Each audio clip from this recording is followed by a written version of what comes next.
Hey guys, it's Katie, and this is my life with vEDS. I realized this week that I don't have a very concise video describing my entire year experience with recurring mini strokes or TIAs.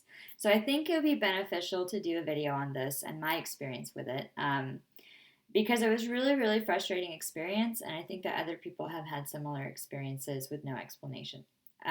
In December of 2017, I woke up in the middle of the night and kind of felt sick, and I went to the kitchen to get some water, came back into my bedroom, and as I was walking back into the bedroom with a cup of water, suddenly I was on the ground, and my whole left leg was numb, like up to the waist, and the room was spinning really severely, and it was hard to see, and I had a very difficult time calling 911, which is why I talk a lot about emergency preparedness. But when I did try to call 911, the perception between like what my right hand was doing and what I wanted it to do was different too. So I don't know if that was part of it or just because I couldn't see or if my right hand was involved. It all happened so fast. It was really hard to know that for sure.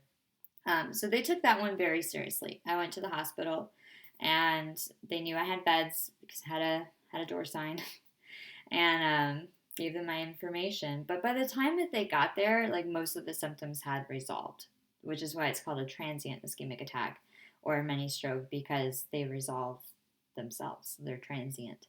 Um, so they obviously they ruled out brain bleeding. They ruled out any dissection that they could find. I already had a dissection in my left internal carotid, but it wasn't really in the right spot in the brain in order to cause the type of stroke symptoms that I was having.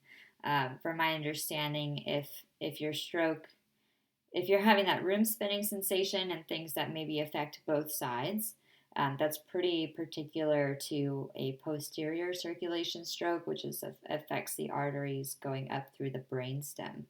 Um, so the left internal carotid was kind of ruled out as a cause because it wasn't in the right area, basically.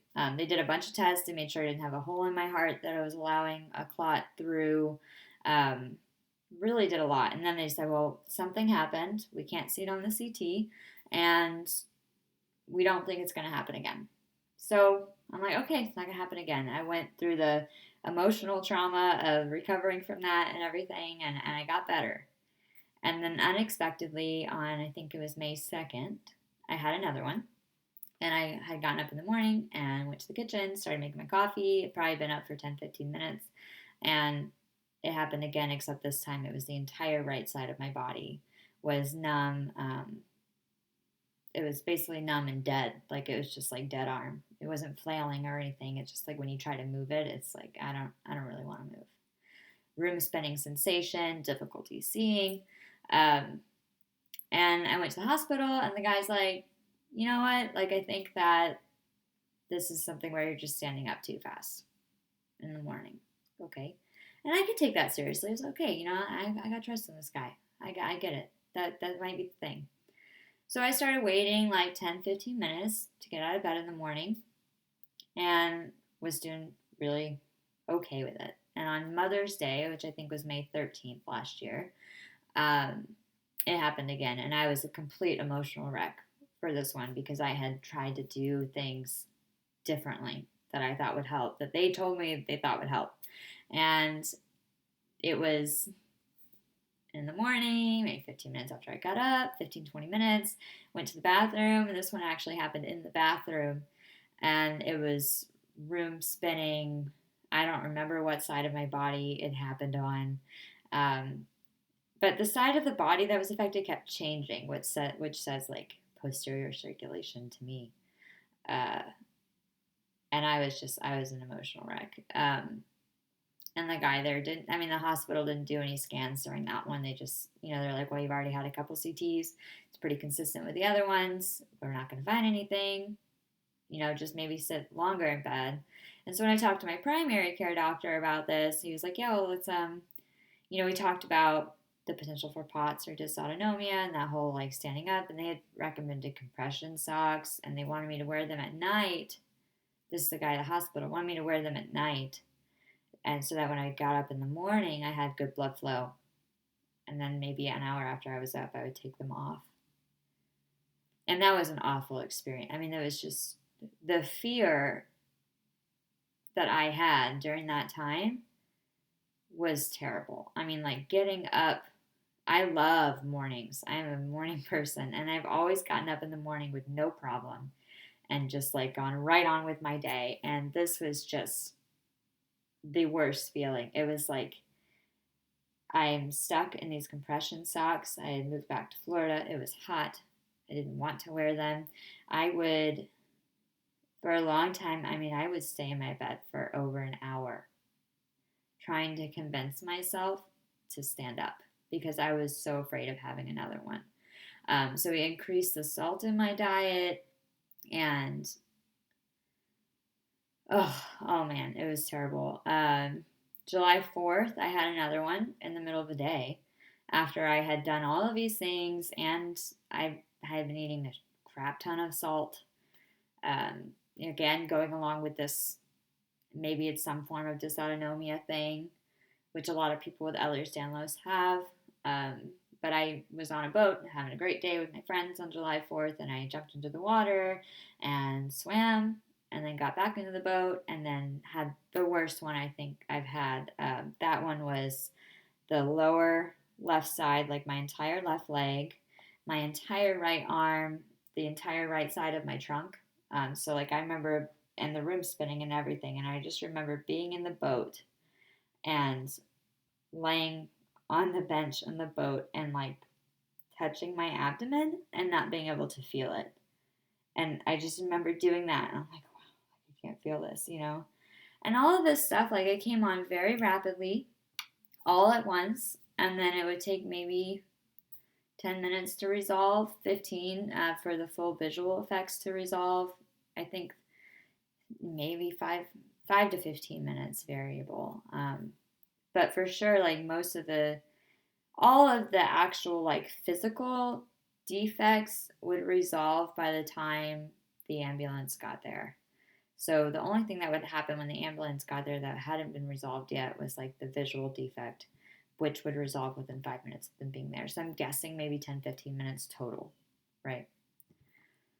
And so at this time, you know, they talked about hemiplegic migraines being a possibility too. And I think they had talked about that back in May. And I just remember being like, please, no, don't let it be hemiplegic migraines. Like for some reason in my head, I'm like, that's worse than having a stroke. But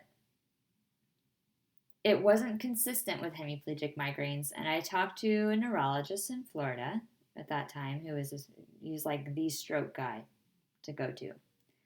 And he did not think it was hemiplegic migraines. He said it wasn't consistent with that because of the way that the symptoms presented was very sudden, and you know I would get all of the symptoms and then they would resolve.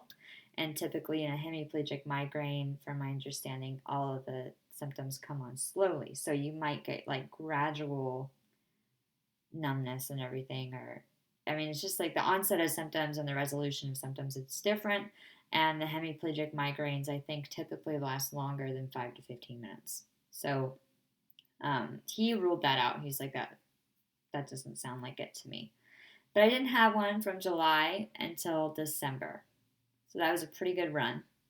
And December 7th last year, I woke up in the morning and I sneezed really hard 3 times. And I had a mini stroke. And it was the right side of my face and my whole right arm just like suddenly went room spinning, like the same stuff.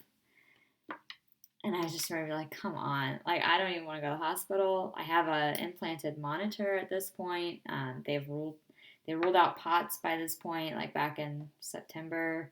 They wanted to do a tilt table test, and it's like, okay, sure, let's do a tilt table test. We'll make sure it's not because I'm standing up too fast, because at this time I'm like wearing compression socks at night and like completely miserable with it, and I feel trapped in my bed, and I'm trying to emotionally work myself up to taking like less time than an hour, and now less time than 45 minutes, and now I'm like down that, like I've got a timer on my phone. I was really not doing well emotionally with this at all. And they didn't even do the tilt table test. The guy's like, well, we're not going to make you have a stroke. Like, that's not the point of this. Okay. So then we implanted a loop recorder, which is like an implanted heart monitor. And so when I had my mini stroke on December 7th, I already had a loop recorder in for 2 months. And there was no AFib or anything atypical on there that would cause stroke symptoms. So then a heart problem was ruled out for that. So at this point in December, heart problem was ruled out. Dysautonomia was kind of ruled out, and hemiplegic migraines were ruled out. And now I'm like, okay, something is going on, and we don't know what it is. So when I met with my neurologist after that mini stroke, I gave him a laundry list of rare causes of recurring TIAs, or rare causes of TIAs in general. And I said, why don't we go down and just rule this stuff out, you know? So we did like a whole big blood panel of things and added fibrinogen in there. And fibrinogen is very consistent with having a stroke. And my fibrinogen came back high. I got those results in early January, I think. And I had high fibrinogen, which was very consistent with a stroke. So at this point now, it's a mini stroke. Something happened to the blood vessel, or something clotting related, or something happened and threw something through my brain. And we don't know if maybe it's a small injury to the blood vessel that just doesn't show up on a CT scan. But there's really no answer for that. But what it did do for me was say, okay, this woman is having many strokes. Undeniable. I was like, oh. And I remember being so relieved that I got an answer at least for that. Like, it was no more argument of like, maybe it could be this, maybe it could be that. Like, I'm doing okay by not having compression socks on and the high salt diet. Like, I was just so relieved. So I asked for my aspirin. I was on baby aspirin once a day because I have an existing dissection in my head. And I asked for that to be increased to twice a day while we figure stuff out. And I have not had a mini stroke since. So now I am over 10 months mini stroke free. I'm on baby aspirin twice a day, which increases my risk for bleeding, and I definitely have worse bruising. So we're trying to work through that and figure out what we're going to do about it. But it's a risk-benefit analysis for me. So my thought on it is, I really do wonder, like, for the people that I have talked to who have had a hemiplegic migraine or been diagnosed with these recurring hemiplegic migraines and have vEDS, I really wonder how many of them had a fibrinogen test to make sure that it wasn't something to do with like clotting and like, like, who had that test? Did anybody have that test? Is it possible that they didn't have hemiplegic migraines? Like, there's just so many questions I have now, and I would really love somebody to just take up that research study, like, and recognize that. I mean, I've talked to a lot of people who have similar problems like this, and they don't get answers. And it's like, that's really frustrating.